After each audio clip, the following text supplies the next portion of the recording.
Welcome to the Just Ask podcast. My name is Becky Bridgham. And I'm Jim Bridgham. And we decided to create a podcast that we would answer the questions from our friends and listeners. And we'll pretty much answer any question that you submit within reason. So today's question is, how do you balance a relationship with partners having opposite personality characteristics? One who's an introvert and another who is an extrovert. And one of the things that I have heard Mark Gungor, he wrote Laugh Your Way to Better Marriage, and he does like a video series, and Jim used to facilitate this as part of marriage retreats. And one of the things that he mentioned that I always come back to is the personality characteristics of your spouse that you were so attracted to in the beginning become really annoying later on in life. So say you're an introvert and you meet this extrovert and you're like, wow, he's got so much life and so much personality, and I just feel like he's bringing me out of my shell, like whatever it is. 5 years later, you're like, gosh, he always wants to go places and I'd rather just stay in my shell and do my thing. So one of the things is really, first, I think appreciating the characteristics that your spouse has, that one, you love, right? So really, this is not a battle of my personality traits are better than your personality traits. We both have things to offer, whether we're extroverted or introverted, but really coming from a place of, I appreciate you exactly the way you are. However, we want to do things differently. And so I love you. There's nothing wrong with you, but we have differing opinions on how we want to spend time or how often we want to go out or what we want to do for fun. And so I think one, it comes down to appreciation. Two, it comes down to communication, which Jim's going to talk a little bit more about this, about compromise. But one of the things is realizing that these personalities and tendencies, I would say, change, right? So Jim and I were both very extroverted when we met in college. We were involved in everything, or, everywhere, doing all the things. And we are still very much like that in some ways. But we also have both turned into people who love to stay at home. So we volunteer on our social committee in our neighborhood. We will go put on the best event. We'll talk to everyone, have a great time. And then the next day we won't leave our house at all because we like our time of refilling. And so I think the extrovert introvert boundaries are really blended in some ways. You can have someone who tends to get more energy by being alone and another person who tends to get more energy by being with other people. But I think these things change and adapt. And that's where I really feel like communication comes in, because you might have been one way in one season of life, or even one way one day and feel differently the next day. Because I can say some days I really would love to go out and see people, and other days I don't want to talk to anyone. And I feel like a lot of us have that blend, especially as you get older. Like I think you can see if you have small children, which line of the spectrum they will lean on. We have one who's a complete homebody, would never go anywhere if we didn't force him. Okay. We have one who loves the people all the time. She just draws energy from being with other people. And then we have a third who's a complete mix of the two, who can go to school and be Miss Personality, but then she comes home and literally as a smaller child would find a corner and just crawl up in with a book because she needed that space to kind of refill. So these aren't all black and white. We're all, I think, on a spectrum, but having to deal with it in a relationship can be interesting. Yeah. And so the two things we talked about was introversion, extroversion so far. And just to clarify, so if you're an introvert, generally speaking, you're someone who likes to be by yourself and quiet to be restored. So if you're tired, you go to work and you come back and you just need to go in the cave and not talk to anyone, you may be more of an introvert. If you're someone who gains energy by being around people and sucking the energy off of them, you might be more of an extrovert. Now, one thing to note, and if you want to find out what you are, you might know and probably know already, but you can go, I think it's similarminds.com, has a free test you can take, but it's called the Myers-Briggs Typology Index, or MBTI, and you can take it pretty much for free online. So if you Google it, you'll be able to find it. There's a lot of great resources, and it's just one of a number of ways to identify who you are and to understand yourself. But the thing to note is you may have taken this test in college or high school and you said, oh, I'm an extrovert, I'm introvert. But if you go through a major life event, so this could be a traumatic event, a very big challenge, something that you might not personally label as trauma, but that has been impacted you or dented you deeply, you can have a major shift on that spectrum. So although generally a person would be like their test or their result for a lifetime, after those events, there are major shifts. I think I went from a very high E, high extroversion, to a very low E or extroversion because of some trauma I went through. And that has really changed how I operate. So why am I telling you that part of the story? Well, perhaps you're with your partner or your significant other and you're like, oh my gosh, they've changed so much. When we met, he or she was so much more gregarious, or they were more introverted, but now they've switched completely. Well, if they've gone through some kind of major challenge, and everyone's degree of major challenge is different. So for instance, some of the things I've gone through that when I explain to people the life events, they're like, how did you even do that? To me, I don't even think it was a big deal. So our personal definitions of trauma doesn't change the fact that it was trauma, it had an effect on you. But some people might be having a traumatic event in this COVID-19 crisis. They're stuck at home, they can't go to work. There's financial implications. They're in a big trauma, whereas others are like going to work, like I am, working more than I ever have, and that kind of a situation, we're having very different impacts from it. So that's one. I just want to get that out of the gate. Two is if you are going to have a partner who has an opposite characteristic than you, so introvert versus extrovert, try to find ways to compromise on the date or your interactions. So perhaps you have to go to a school board meeting or meet with a teacher or a community event, a social event. That's a very high extroverted event. The person's coming, they have to engage, they're really pushing. Well, think of it like a battery that's just all the energy is being sucked out. For that person to recharge or plug in, they need some quiet time. Now, they also may want to connect with you, but many introverts will say that they're connecting with the other person by just being next to them. Mm-hmm. So for you, let's say you're the extrovert, you drag your spouse out, significant other, you go to this event. When you on your way back, maybe that's a stop at Barnes & Noble and get a coffee and don't say anything. Like just sit there and realize that your significant other still wants to connect with you, but their way of connecting is more of sitting and being present with you. And the opposite's also true. So let's say you're an introvert and you're like, let's go to the bookstore, and and your idea of a wonderful night is to sit at the coffee shop and stare at a book or your phone or look at books and not say one word. Like you're just like, oh my, praise the Lord, right? But your significant other is an extrovert. They might be talking to everyone in the bookstore because they're going to go completely mad, like thinking that their significant other doesn't want to connect with them, when in fact they believe they're connecting with them just fine.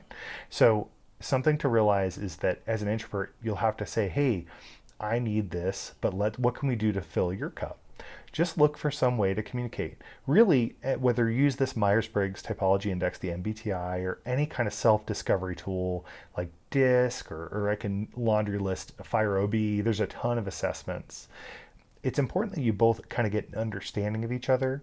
So when you take this test, communicate with each other what that means. It's neato Dorito to say like, oh, I'm an extrovert or I'm introvert. Like that's neat, but why does it matter? Like, and how it matters is how it comes up in your relationship. So just take a few minutes and think like, okay, well, how can we use this new information in our relationship to make it better? And I think it can really help you understand your partner. I think it goes back to communication and common language. When you both have taken the same assessment and you can speak to it. I know in the military, they use the colors. Is that the disc? Where they use the different colors. You're like, well, I know my coworker's an orange and I'm a blue and that means this and that. And you can, and the Enneagram, that's another huge one that's popular these days, right?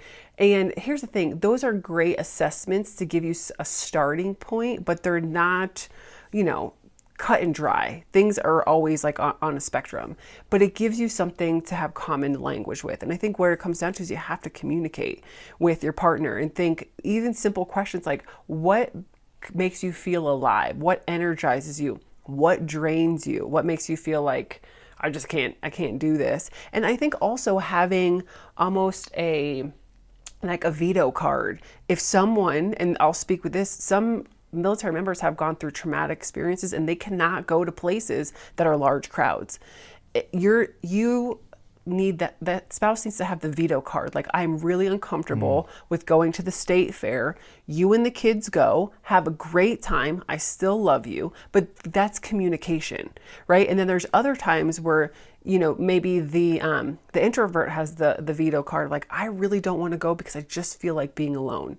And it's not a judgment, it's not an argument, it's a common language that you can create. But maybe if there's something that kind of keeps coming up as a trigger for an argument, figuring out a way to have like the veto card, like this is, I'm playing my veto card this week, that this is something I don't want to do. And it's not because I don't love you, it's because it makes me feel uncomfortable. And so I think the communication is key, but also looking at your partner with grace and understanding in both directions. And now we can sit here and say like, oh, that's great because we have good communication. But the question we're going to get, and I'm going to throw this at you, Jim, is what if my spouse isn't on board?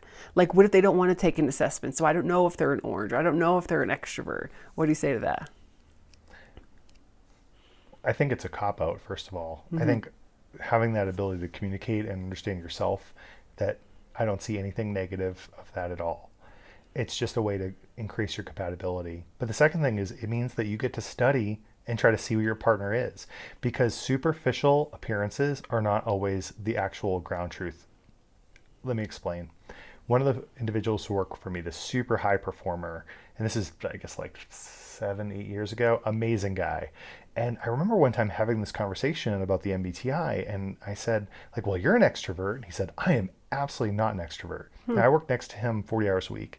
And he even said, so, well, I actually kind of masquerade as one at work. He goes, I come in and I know that what I need to do to interact. But when I go home, I am wiped out. I stare at my computer, I go back and I just do it. My wife works in education. She's grading classes or tests. And I just sit there. It takes me like a full day to recover every week. So just because you see someone who appears to be an extrovert or appears to be an introvert, maybe the opposite. If you come to our house many times, you might see me reading a book or watching a class or interacting with something online. You might think, wow, Jim's kind of quiet. He must be an introvert. Well, that's not accurate at all. I just know that that's my way of kind of processing and learning. It's a learned skill. I know to be a better speaker, to be a better leader, I need to be studying, learning, and applying. So that's only done, by being quiet and reflective. But at my core, I'm probably still on the E side of the extrovert scale. So any kind of tool that you can use to really study and dig deep. There's a book that came out a long time ago, and it's called Please Understand Me in Two. And there's obviously the first one. I don't think it's in publication anymore, but Please Understand Me Too. And it goes through this whole paradigm to see who you are. But the other final suggestion I'd say is to make it fun. There's a number of really awesome tools that are completely free online for this. Go look. You don't have to use Similar Minds. That one's pretty bland, which is the website I mentioned earlier with the free assessment. Just put MBTI and look for some of the more fun ones. There's a few in there, like what's your Star Wars character based on your MBTI? What's your Game of Thrones character? You can find something that your significant other might really gravitate towards or identify with and say, hey, let's make this a game. Let's figure out what character we are. We'll take the test.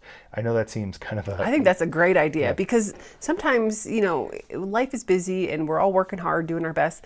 And sometimes when you approach some of these things as more work, then your spouse might be like, oh, I really don't want to, or we'll do it someday, or that we're just never going to get around to it. So I like the idea of making it fun, and I like the idea of studying your spouse. One of the things that Jim is excellent at is he studies me in the sense that when he buys me a gift, I'm like, how did you even know I wanted this? Because I didn't even know I wanted this, but he's a perpetual student.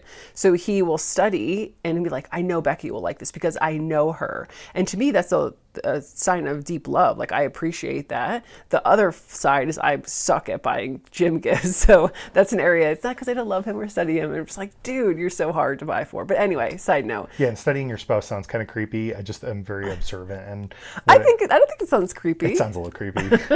So yeah, but I try to watch and just see, what would she like, and different things as her tastes change. And ultimately, a key component of all of this is just because you've been married or in a relationship for a long time, people change. You've changed. You've changed probably since last year. And you have to keep observing your partner. And these kind of assessments, doing them every once in a while is great. I'd use that one from Laugh Your Way to a Better Marriage, which are called flag pages. Those are super fun. That was super fun. That was a super good one. But I think you have to buy them from a facilitator still. Anyway, regardless, find an assessment make a date night out of it and discuss it. The reason why I'd suggest something like an MBTI, I don't make any money off of this, and I'm not certified by them to do it, but there's a lot of documents online that you can read. So if you want to go deep on this, if you haven't taken assessments as a couple, you can Google the crap out of this and read for like a decade just in this assessment. And I'm all for taking a number of assessments, but really I'd suggest find one that gives you the kind of data you want, take it together, and just flush it out over date nights for a year and say, hey, I read this or read that. You might think like, oh, well, this doesn't require a PhD or anything like that to do, or it might sound really boring, but the more you get to know your spouse, the more intimacy you have, the more fun and shared experiences you can have together. I hope that came. I totally agree. Sense. Okay. Yeah. All right. Well, thanks so much for listening. If you have any more questions, go to thejustaskpodcast.com. We'll talk to you soon.